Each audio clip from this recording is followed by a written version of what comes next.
Hello बच्चों, आज जो अपन नेक्स्ट टॉपिक कर रहे हैं, लास्ट टाइम हमने प्लैंक्स की क्वांटम थ्योरी पढ़ ली थी। उससे पहले हमने इलेक्ट्रोमैग्नेटिक वेव थ्योरी भी पढ़ ली थी कि भाई इलेक्ट्रोमैग्नेटिक वेव थ्योरी क्या होती है। वो हमने पढ़ा था कि वो मैक्सवेल की थ्योरी थी। उसके बाद हमने प्लैंक्स की क्वांटम थ्योरी पढ़ ली। प्लैंक्स की जो क्वांटम थ्योरी है वो क्या शो करती है? Particle nature of wave. देखो, दो चीजें हम पढ़ चुके हैं। हमने पहले पढ़ा Maxwell theory,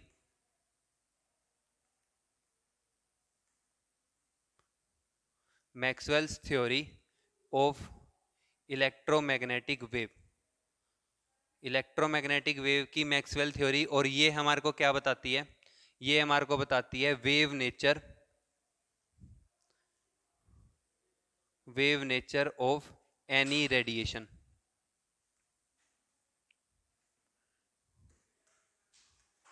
wave nature of any radiation, Maxwell की जो थ्योरी थी उसने तो हमारे को ये बताया था।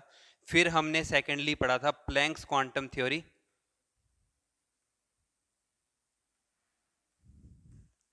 Planck's quantum theory of radiation, और जो प्लैंक्स की क्वांटम थ्योरी थी रेडिएशन की, प्लैंक्स की क्वांटम थ्योरी ऑफ रेडिएशन हमारे को बताती थी पार्टिकल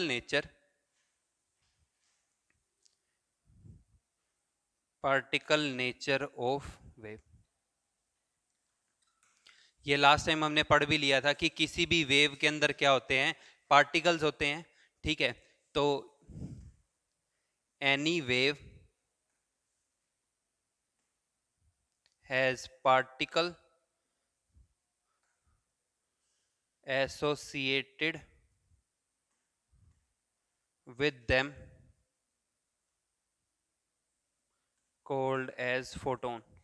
और हमने लास्ट टाइम पढ़ा भी था कि किसी भी वेव के अंदर क्या होते हैं? पार्टिकल होते हैं, और उन पार्टिकल्स को हम क्या कहते हैं? फोटोन कहते हैं। ठीक है, अब देखो इस केस के अंदर यहां तक हमने ये पढ़ लिया कि भाई वेव, जो मैक्स की क्वांटम थ्योरी है मैक्सवेल की, वो wave nature of radiation show कर रही है। प्लैंक्स की quantum theory particle nature show कर रही है। तो पार्टिकल नेचर में पढ़ लिया था कि वेव में क्या प्रेजेंट होते हैं? पार्टिकल प्रेजेंट होते हैं, और उन पार्टिकल्स को हम क्या कहते हैं? फोटोन कहते हैं। अब इसके बाद देखो, फिर हमने ये पढ़ा था कि जो मैक्सवेल की वेव थ्योरी है उसकी कुछ लिमिटेशंस हैं। हमने ये पढ़ा था कि जो मैक्सवेल की थ्योरी है इलेक्ट्रोमैग्नेटिक वेव की, इसकी कुछ लिमिटेशंस हैं। तो उन लिमिटेशंस को अब हम स्टडी करेंगे, और फिर हम देखेंगे कि कैसे प्लैंक्स की क्वांटम थ्योरी उसको एक्सप्लेन करती है।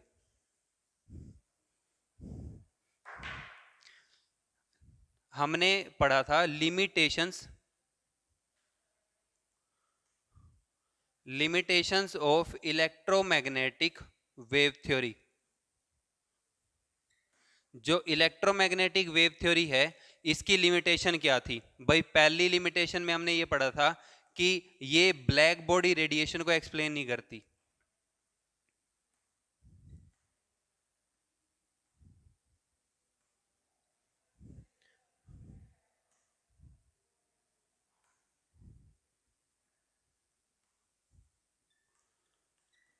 फिर सेकेंडली हमने ये पढ़ा था कि ये फोटो इलेक्ट्रिक इफेक्ट को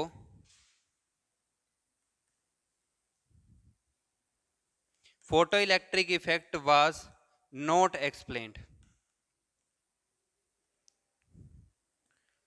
ये फोटो इलेक्ट्रिक इफेक्ट को एक्सप्लेन नहीं करता। थर्ड देखो है कि ये line spectra of hydrogen was not explained।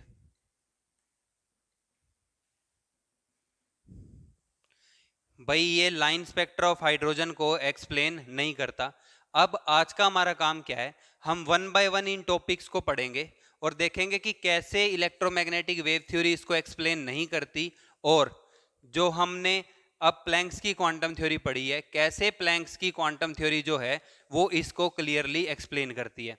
ठीक है, अब सबसे पहले ये ब्लैक बॉडी रेडिएशन वाला कंसेप्ट पढ़ते हैं कि भाई ये होता क्या है, कैसे इलेक्ट्रोमैग्नेटिक वेव थ्योरी इसको एक्सप्लेन नहीं करेगी, और प्लैंक की क्वांटम थ्योरी इसको एक्सप्लेन कर देगी।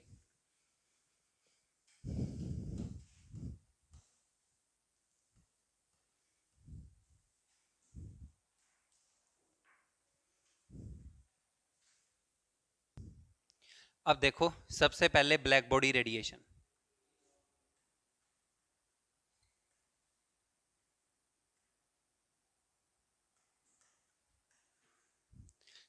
कंसेप्ट ब्लैक बॉडी रेडिएशन का क्या है?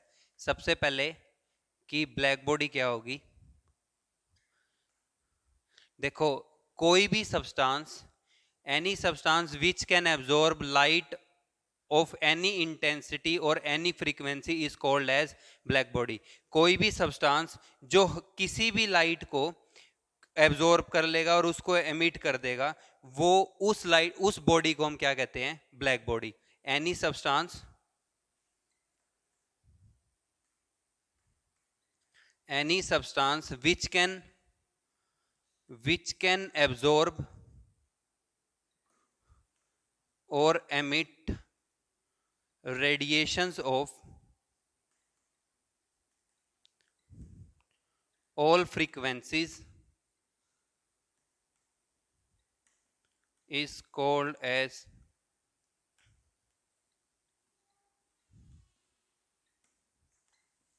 Black body.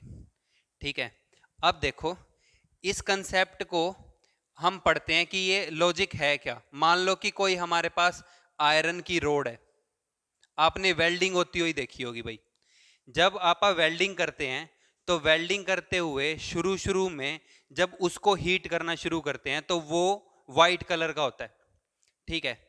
फिर वो रेड कलर का होता है और फिर वो ऑरेंज कलर का होना शुरू हो जाता है। आपने देखा होगा कि जब वेल्डिंग करते हैं तो वेल्डिंग करते हुए शुरू शुरू में वो येलो कलर शो करने लगता है, फिर वो रेड कलर का होने लग जाता है, फिर वो व्हाइट कलर का हो जाता है। तो ये डिफरेंट डिफरेंट कलर आते क्यों हैं हीट करने पे? ठीक है, मान लो कि कोई आयरन बॉडी है, ऑन हीटिंग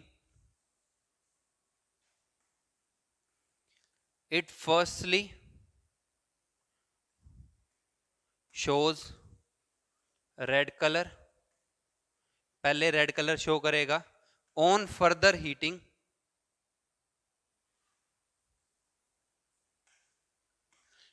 हीटिंग करने पे इट शोज येलो कलर, और फर्दर हीटिंग करने पे ये क्या शो करता है? येलो कलर शो करता है। अब ऐसा होगा क्यों? ठीक है, अब सबसे पहले तो आपको ब्लैक बॉडी की डेफिनेशन पता लगी कि कोई भी सब्सटेंस जो किसी भी फ्रीक्वेंसी की लाइट को एब्जॉर्ब कर लेगा या इमिट कर देगा, उसको हम क्या कहते हैं? Black body. ठीक है, अब देखो कि इलेक्ट्रोमैग्नेटिक वेव थ्योरी इसको क्यों एक्सप्लेन नहीं करती। ठीक है, तो अब according to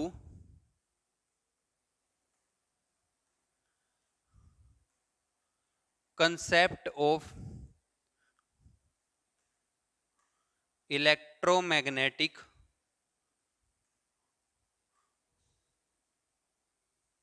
according to concept of electromagnetic wave theory, हमने ये पढ़ा था कि जो एनर्जी है, energy of light is directly proportional to intensity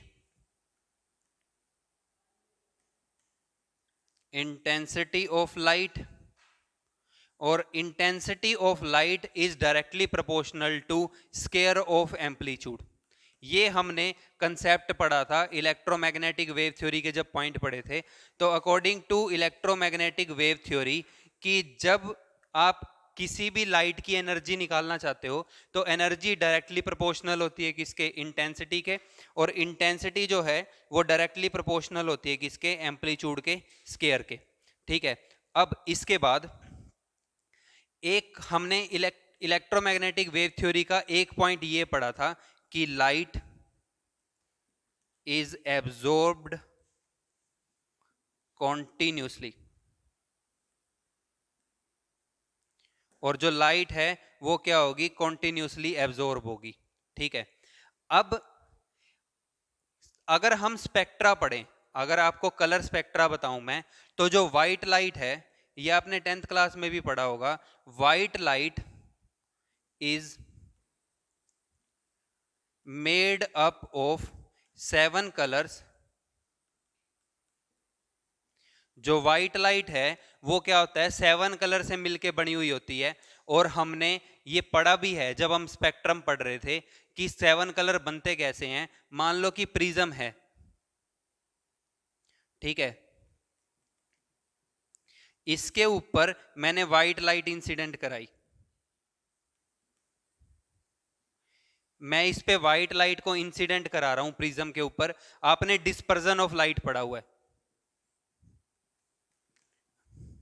आप फिजिक्स में पढ़ते भी हो, डिस्पर्जन ऑफ लाइट होता है। डिस्पर्जन ऑफ लाइट का मतलब क्या है कि व्हाइट लाइट जो है वो 7 कलर में स्प्लिट हो जाती है जब आप उसको प्रिज्म के ऊपर इंसिडेंट कराते हो। तो अब इस केस के अंदर जो 7 कलर बनते हैं,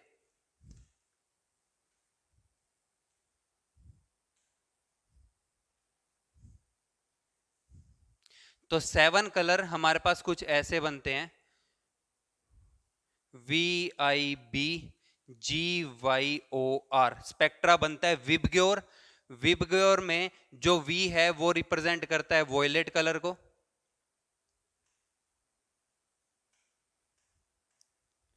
I रिप्रेजेंट करता है इंडिगो कलर को, B रिप्रेजेंट करता है ब्लू कलर को, G रिप्रेजेंट करता है ग्रीन कलर को, Y रिप्रेजेंट करता है येलो कलर को, O रिप्रेजेंट करता है ऑरेंज कलर को, और R रिप्रेजेंट करता है रेड कलर को। ठीक है, अब इसके बाद आपने फिर इसमें एक पॉइंट ये पढ़ा होगा कि रेड कलर जो है इसकी फ्रीक्वेंसी मिनिमम होती है, और इसकी रेड कलर की जो वेवलेंथ है, वेवलेंथ लैम्डा जो है वो क्या होती है, मैक्सिमम होती है। ठीक है, और जो वॉयलेट कलर है, वॉयलेट कलर की फ्रीक्वेंसी जो है, फ्रीक्वेंसी न्यू जो है ये मैक्सिमम होती है, और वॉयलेट कलर की जो वेवलेंथ है लैम्डा वो मिनिमम होती है। तो इसका मतलब क्या है कि जो व्हाइट लाइट है वो किससे मिलके बनी हुई है, 7 कलर से मिलके बनी हुई है। तो ये जो कंसेप्ट है ये हम पहले पढ़ चुके हैं सारा स्पेक्ट्रा के अंदर, and this is called as dispersion of light. अब मैं आपको एक बार कलर के कॉरस्पॉन्डिंगली एनर्जी बता देता हूं कि कैसे इंक्रीजिंग या डिक्रीजिंग ऑर्डर बनेगा।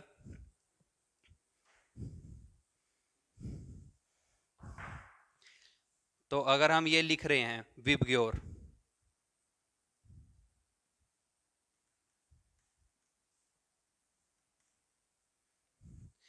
तो भाई वॉयलेट कलर जो है इसकी frequency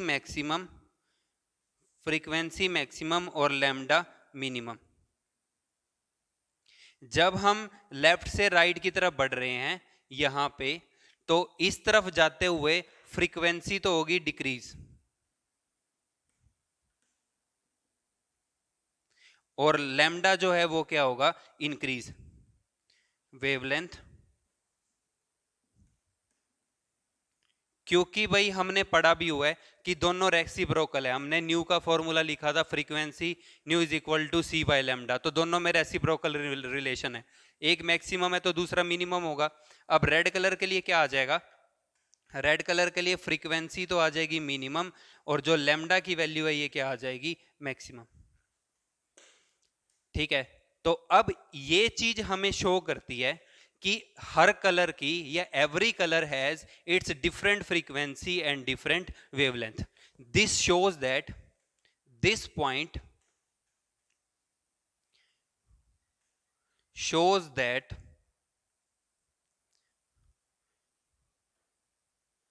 every color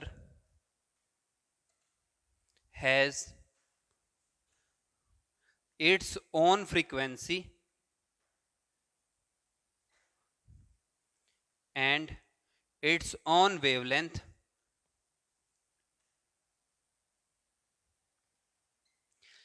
This point shows that every color has its own frequency. Her colour की फ्रीक्वेंसी अलग होगी और उसकी वेवलेंथ क्या होगी, अलग होगी। And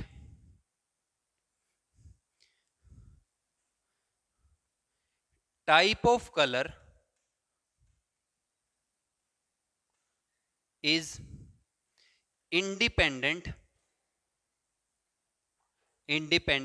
of amplitude। देखो, जो कलर है वो किस पे डिपेंड करता है? फ्रीक्वेंसी और वेवलेंथ पे डिपेंड करता है, लेकिन वो एम्पलीट्यूड के ऊपर डिपेंड नहीं करता। दो लाइट का एम्पलीट्यूड सेम हो सकता है, लेकिन जरूरी नहीं है कि उनकी फ्रीक्वेंसी और वेवलेंथ भी सेम हो। टू कलर कैन हैव, या two lights can have same amplitude. दो कलर की लाइट का एम्पलीट्यूड सेम हो सकता है, but not necessary that it has same frequency. जरूरी नहीं है कि उनकी फ्रीक्वेंसी भी क्या हो, सेम हो। देखो, वेवलेंथ एम्पलीट्यूड तो हमने पढ़ा था। एम्पलीट्यूड क्या होता है कि किसी भी वेव की वो मैक्सिमम हाइट है जो ये अटेन करते हैं, इसको एम्पलीट्यूड कहते हैं। फ्रीक्वेंसी या वेवलेंथ एम्पलीट्यूड के ऊपर डिपेंड नहीं करती, वो किस पे डिपेंड करती है? नंबर ऑफ साइकिल्स, या दो करस्ट और दो ट्रफ के बीच का जो डिस्टेंस है। तो भाई आपको अब ये चीजें ध्यान रखनी है कि भाई हर एक कलर की अपनी फ्रीक्वेंसी होगी और अपनी वेवलेंथ होगी, और कलर और फ्रीक्वेंसी जो है वो एम्पलीट्यूड पे डिपेंड नहीं करती। किस पे डिपेंड करती है? फ्रीक्वेंसी पे और वेवलेंथ पे। अब बात ये आती है कि भाई जब आयरन को आप हीट करते हैं, लोहे को आप गर्म करते हैं, तो भाई वो अलग अलग कलर क्यों शो करता है? ठीक है, तो ये पॉइंट को कैसे इलेक्ट्रोमैग्नेटिक वेव थ्योरी एक्सप्लेन नहीं करती, लेकिन प्लैंक्स की क्वांटम थ्योरी इसको एक्सप्लेन करेगी। देखो, इलेक्ट्रोमैग्नेटिक वेव थ्योरी ने हमारे को ये कहा है कि एनर्जी जो है वो डायरेक्टली प्रोपोर्शनल है इंटेंसिटी के, डायरेक्टली प्रोपोर्शनल है किसके? एम्पलीट्यूड के स्केयर के। तो इसने यहां से हमारे को ये चीज कह दी कि energy energy of light is independent of frequency. Energy of light is independent of frequency. ये किसने कहा? According to electromagnetic wave theory. भाई अगर एनर्जी फ्रीक्वेंसी पे डिपेंड ही नहीं करती, तो इसका मतलब क्या है कि all wavelengths can have same energy, या एनर्जी का कलर क्या होगा? सेम होगा। अब आप लोहे को गर्म कर रहे हैं, ठीक है, इसने लाइट को एब्जॉर्ब कर लिया।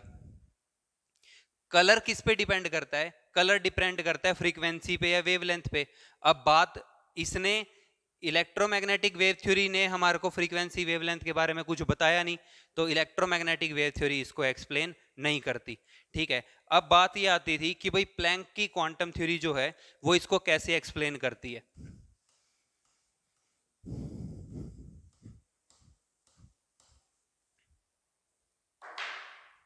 तो according to Planck's quantum theory, Planck's quantum theory के हिसाब से एनर्जी जो है वो डायरेक्टली प्रोपोर्शनल है किसके? फ्रीक्वेंसी के। ये प्लैंक ने हमारे को कहा था। ठीक है, तो इसका मतलब क्या है कि भाई अब आप सोच के देखो कि जब आप लोहे को गर्म करना शुरू करते हैं तो वो धीरे धीरे पहले लाल होना शुरू होता है। जब उसको फिर ज्यादा देर तक हीट करते हैं तो वो येलो हो जाता है, क्योंकि जब आप उसको शुरू में हीट कर रहे हैं तो वो उसने थोड़ी एनर्जी को एब्जॉर्ब किया, लेकिन जब ज्यादा देर तक हीट कर रहे हैं तो उसने ज्यादा एनर्जी को एब्जॉर्ब कर लिया। अब एनर्जी ही अलग होगी तो कलर क्या होगा? अलग होगा। मान लो कि स्टार्टिंग में गर्म किया, ठीक है, in starting less heat is absorbed by less heat is absorbed by iron। Iron ने पहले कम हीट को एब्जॉर्ब किया, तो सबसे कम फ्रीक्वेंसी किसकी है? रेड कलर की। ये भी आपको मैंने बताया। तो एनर्जी क्या आ जाएगी? E is equal to h nu. ठीक है, अब क्या हुआ कि लोहे ने इस हीट को एब्जॉर्ब किया,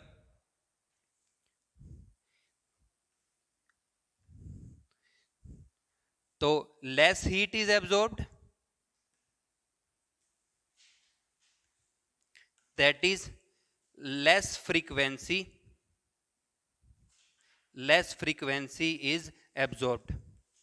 क्योंकि एनर्जी किसके डायरेक्टली प्रोपोर्शनल है, फ्रीक्वेंसी के। भाई हीट कम एब्जॉर्ब की है तो फ्रीक्वेंसी भी कम आएगी, इसलिए वो क्या शो करता है, रेड कलर। लेकिन जब बहुत देर तक हीट करते रहेंगे, तो जब बहुत देर तक हीट करेंगे तो ज्यादा हीट एब्जॉर्ब होगी। Now more heat is absorbed, so iron shows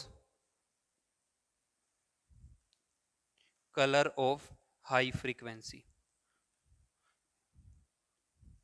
तो इसलिए जो आयरन है वो क्या शो करेगा, हाई फ्रीक्वेंसी का कलर शो करेगा।